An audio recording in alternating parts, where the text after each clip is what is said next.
Hi guys, welcome back to TracksideTalks with Anupama and Mugdha, your homegrown F1 podcast. And today we'll be reviewing the Monaco GP that was held this weekend. And let's quickly just dive into it because it's a lot to discuss. Because I don't know, Anupama, where to start from. You know, could you help me out a bit here? Honestly, what a race weekend it was. It was genuinely a dive bomb from the beginning itself. Like through the entire race, there was something or another happening throughout the race. Like you would see one thing and then cut to next, there is one other thing happening around a different part of the track. What was it? I mean, oh my God. I mean, previously when we recorded our preview kind of a thing for Monaco GP, we were very much, you know, what do you say, held on the fact that, it would be a bit boring because no overtakes and nothing. It would be just a possession of 22 cars straight up because, once you get the grid startup line, you have done the qualifying much or more or less the results also kind of remain the same. But this time it was just, I mean, seven retirements, of course. Yeah. Seven retirements, six pit lane speeding penalties. Six. Not one, not two, not three, six. I mean, stewards were like just throwing pit lane Yeah, it's penalties. like they were like the Salt Bay of the penalties. Like they were like, you get a penalty, you get a penalty, everybody gets a penalty. What was that? My God. Yeah. Not only I mean, that, but there was seven retirements, six penalties, a red flag, there were crashes, uh, like one driver got crashed into like twice on the opening lap, on the restart, and whatnot, honestly. what you say, it was pure cinema, but a lot of hearts got broken because of this GP because Yeah. McLaren fans were upset. Norris had to retire his car midway. Then we had our home hero Charles Leclerc also crashing into barriers just 10 laps before the final lap. I Yeah. mean, that's a lot to process. I don't know how he would be dealing with it. Home race is different, man.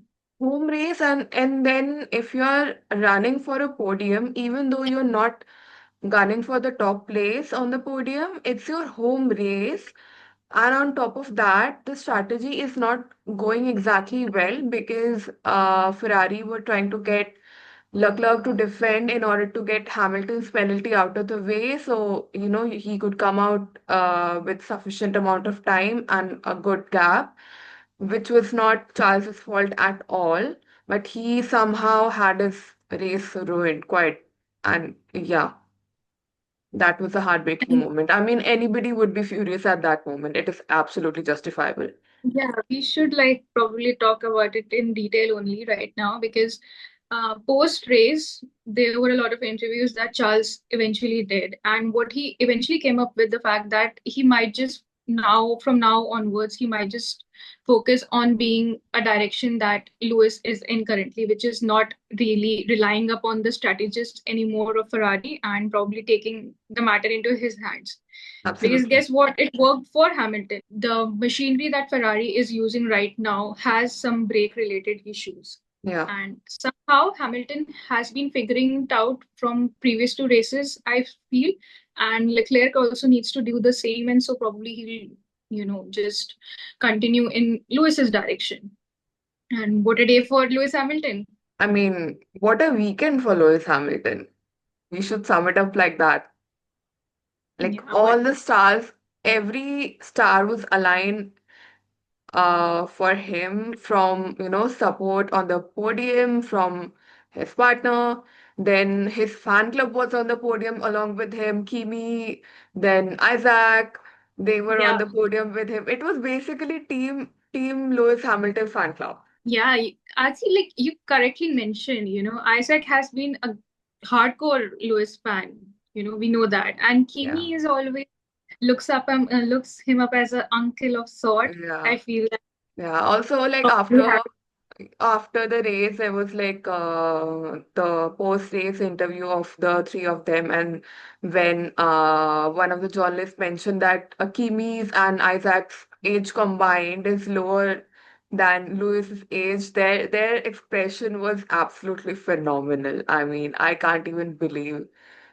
I mean, that's a crazy start, by the way. Like both of the podium places combined is lower than your age, and you're still the Lewis Hamilton, and you're still on the podium at Monaco after a very long time, that is. That was great. It was like a great drive. I mean, we we can't argue the fact that Mercedes were a bit sandbagging in qualifying, I would say. If Yeah, you let alone the fact that Kimi actually won the qualifying, apart from that, they were kind of, not showing the true colors in practice sessions. And yeah, Ferrari was like all in practice session. But you can't deny the fact that Mercedes is the fastest car on the circuit, at least on straights they are, because at one point the position gap between Lewis and Kimi was 22nd, but it was dropping. I saw it 18, then it came down to 16, and eventually it was like 5 seconds or so. 5.5, But I guess. and did you see that once the race just got finished up, how Mr. Inspector Lewis Hamilton was inspecting the He Mercedes? was he was literally flat on the track. Like he was like, अगर मैं इसके नीचे गाड़ी के नीचे भी घुसना पड़े तो मैं घुस जाऊंगा अभी. मैं घुस जाऊंगा. He Yeah. was knee bent in figuring it out. Hmm. And in later down in the cool down Cool room, down, yeah. he mentioned that to Kimi, like, your car looks very basic, but still it's got the power that it needs. Yeah. I mean, my sister was like, probably Lewis might be just thinking कि काश यार मैं 2 साल और रुक जाता. शायद. Yeah. But you But it don't is know. what it is. I mean, honestly, now we should talk about the race start. What happened? We What predicted happened? we Have you predicted noticed? Max on podium, Did you but notice the pattern that the Monaco GP graphic poster, all those drivers and all the car that were there on the Monaco GP official poster by F1, they not make it. did not make it. All the drivers, all the face of the drivers, those who were on the poster, they DNF'd. Russell's car was in that poster. Russell was out of points. So I don't The know back would seem what ending happened. for Red Bull and for George Russell, I would say. Yeah, I mean, you know what? Let's just quickly do a 2 minute thing on qualifying as well, because that was the yeah. star of MotoGP as well. The last 1 minute laps of Kimi, Max, no words, I mean. Like 0.001 seconds. Like the gap being 0.001 seconds between P1 and P2, and then Max pulling that P2 out of nowhere. I mean, he is the GOAT, obviously, but it was not expected. Mean, a minute ago it was Charles' provisional pole, then it ended up being Max's provisional pole, and then come come down to the fact that Kimi, again, just out of nowhere, this teenager, 19-year-old, ended up scoring points, ended up, Yeah. winning qualifying. Also a Even little if he bit of, actually tried it, yeah, he definitely, actually tried definitely. it, but eventually he didn't make it to the top. There was a little bit of heartbreak for Charles as well. Like he Hmm. kind of like grazed past the barrier, and I think it ultimately ruined his lap. So yeah, there was no He chance had of some it. damage in his car Yeah, as well. yeah. So there was no chance of improvement from him in Q3. But yeah, that P1, P2, P3, P4 grid start was amazing. I mean, P1 for Kimi, P2 was Max, P3 Hamilton, and then P4, yeah, Charles. So, but yeah, for the race start, I was not expecting Max's car to just stall like that. I mean, I was so surprised. I was like, what is happening? The race started and Max's car did not go ahead. I mean, I was heartbroken already, and then there was another. I mean, he just he straight up packed his bag and went to home. He went home. Then We he was like showing off his place in the drivers' parade to other drivers. That's where I live, guys. Okay, probably. yeah. I mean, as Mark said, it's like 500 meters, so why not go home? I mean, we've got, I think, Raikkonen part two in Max. Raikkonen went to his yacht, Max went to his home Even Kimi Raikkonen was there as a there spectator. at Red Bull, not Ferrari though. Yeah. I mean, anyway, when you it's never a good case after Ferrari, but drivers still want to retire at Ferrari. That's just a horrendous fact in That is true. totality. That is true. All have that dream ki we will become world champion at Ferrari, but At somehow Ferrari. Ferrari destroys Exactly. your hope, your inner. And coming back to the fact that Charles has also signed his contract with Yeah, he, Ferrari. he renewed his contract. He renewed his contract. His therapist might have bought another yacht. Charles only has one. His therapist might have at least two or three. I don't know how he's coping up with this Ferrari I experience need and keeping hope. positivity TED Talk from Charles Leclerc. Like if that man can go ahead and keep his head down and like keep moving on with Ferrari, I think I can do anything in this life, honestly. It is what it is. It is what it is. Now, talking about the race further on, lap one, we saw Max almost stalling, and then ultimately he went to his garage and ended up retiring.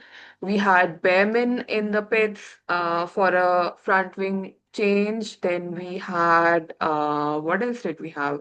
One car, one Audi was on fire, if I'm not wrong, or they were having brake issues. In Cadillac were just about to score points in Monaco GP with Yeah. Sergio Perez as P10, but guess what? He eventually got a penalty for his overspeeding, I think so only, or a safety car incident. I don't, not sure, but eventually he dropped down so that now uh, Alonso ended up scoring a point for the first time for this season in Aston Martin.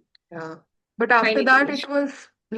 it was fine by till like 30, 31 laps, and then it was talking about the mid-order, not exactly mid-order, but like Russell was stuck behind Hasda for quite enormous amount of time, and then he was getting frustrated quite a lot that we saw on track. Yeah, I mean, And yeah, it was good that he did not push it further because eventually the track temperatures were so high that he might have ended up, sabotaging his race if he yeah. went out for. And then I think by lap 30 or lap 29, everybody started getting like penalties quite a bit. Like Hamilton went in for a tire change in lap 29, he got a penalty. And then like Russell went in and then he also got a penalty, which he apparently, Mercedes did not serve properly. So he got another penalty. I mean, Toto does not treat all his childs equally. That's the statement I want to make. Please, George is also your driver. Give him the best car as well. Exactly, exactly. You are doing exactly what McLaren did last season with Oscar and Norris. That is true. Meanwhile, for it was a what you say Uno reversal happening before Norris retired his car. He was getting a team order that you have to keep Russell at bay for Oscar to get ahead.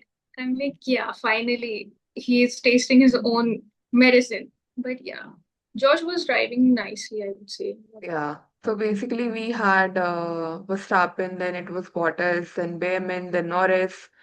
They all DNF'd before the red flag that we saw. And then Then the Stroll incident happened when incident happened, Leclerc. like Stroll went into the barriers, which apparently nobody noticed that much. I don't know why.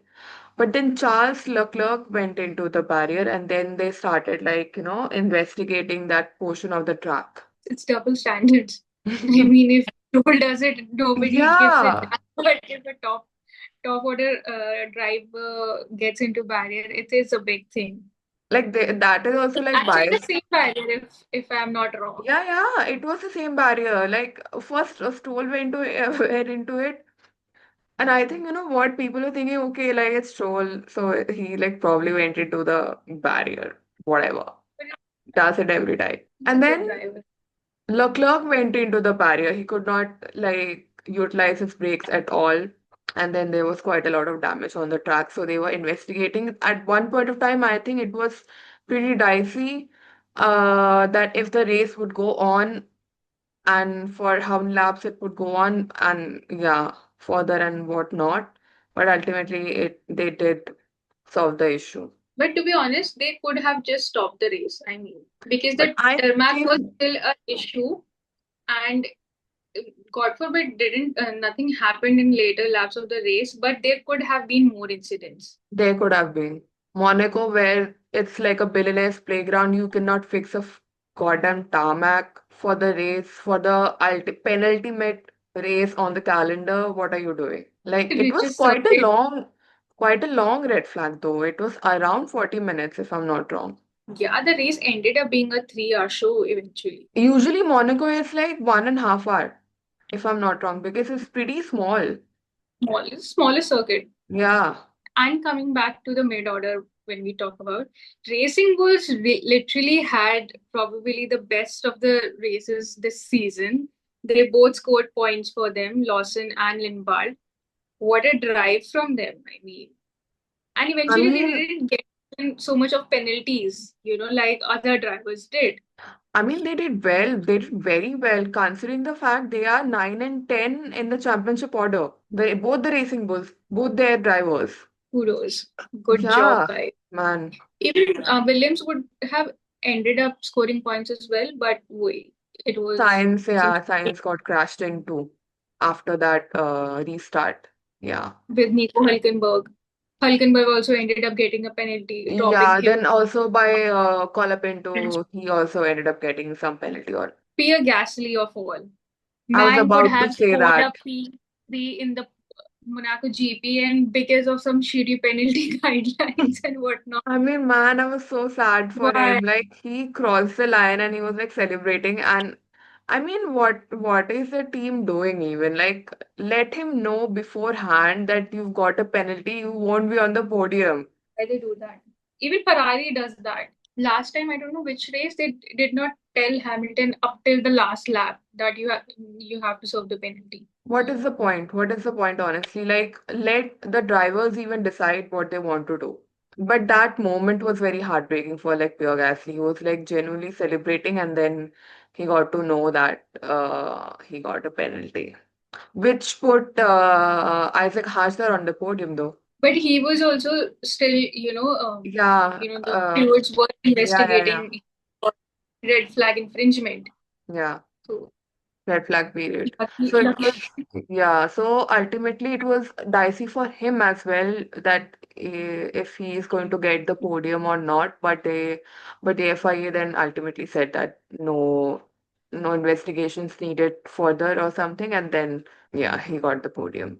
They finally celebrate Cursor counts. Like Also, our theory got proven wrong. Titanium dioxide does not affect Kimi Antonelli at all. this time it does not. Probably last season it was the case. This time the teenager has come prepared, and we should just salute to him. Bro, that being a front runner at Monaco and having a clean start, it's something. Clean start, by the way. Fun fact. Kimi Antonelli got his first Grand Slam. Yeah, pole sitter, fastest lap, then Then, winner.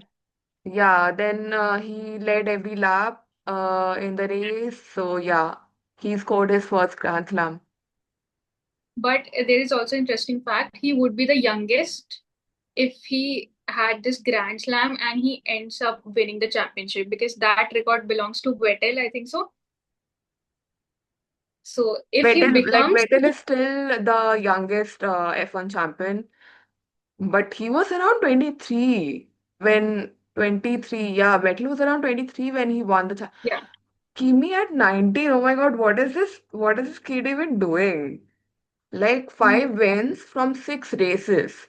mean, how he is handling his confidence is, hands down. Hands down, honestly. We need to learn patience from him and keeping calm and cool in intense stress moments from him, honestly.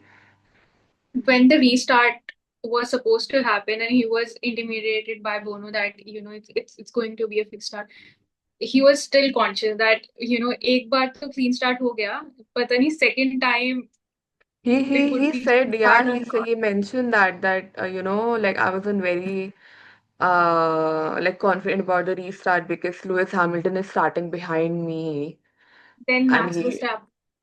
yeah, I mean, he wasn't that confident at all, but yeah, ultimately he scored his race win. He is the youngest Monaco race winner. Yeah, and first, and probably an Italian driver after 22 years or so Yeah, to win. It's goosebumps, you know. true.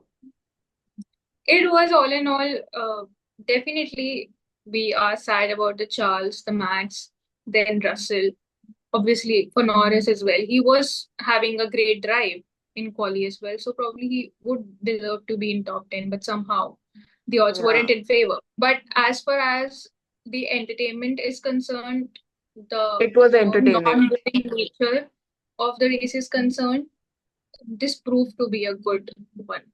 Although I'm not really sure that I would still want Monaco to be on the Grand Prix calendar anymore because if they don't maintain the track nicely, then what's the point of racing here? Yeah. But again, like it is Monaco and it is what it is. Like people from all around the world flock over to Monaco to attend the Grand Prix, not just on the track, but you have like millions and billions of dollars worth of yachts and influential people and everybody around the world. If even if they are not exactly fans of F1, they would be there, and that is a whole another aspect of Monaco, but yes, they have to maintain the track. That is the ultimate thing that they have to do because the track itself, there is no runoff area at all, which makes the ultimate priority is to maintain the track because it ultimately becomes dangerous in these cases if it's a street And circuit. to be honest, with the close proximity that this circuit holds with everything around, be it the Fairmont Hotel or the what do you say harbor near to it, it's risky Harbor. for spectators as well. God damn Exactly, the it. grandstands are like, you have the racetrack and This there close. is this grandstands are Yeah. like this. And then on the other side you have yards. Even there is this, even if there is separation, that is like what, 2 or 3 meters, not more than that. So all in all, Monaco GP was entertaining, and the celebration was quite nice. I would say the podium celebration. I mean Toto was on podium for being racing junior for this GP, and it was like past, present, future combined. I would say Yeah. it was really nice to see. So this is us. Pretty much we have discussed all of what was happening during the Monaco GP 2026. And if you haven't seen it, probably just rewatch it. Go watch a replay or something because it's totally something that an F1 fan can't miss. So do that, and probably we'll be back with another banger episode in next week's session. Till then, bye bye, take care. And this is us signing out from Trackside Talks with Anupama and Mugdha. And please like, share, and subscribe to our YouTube channel. And follow us on Instagram and Spotify for never missing an update on latest F1 news. Thank you. Bye bye.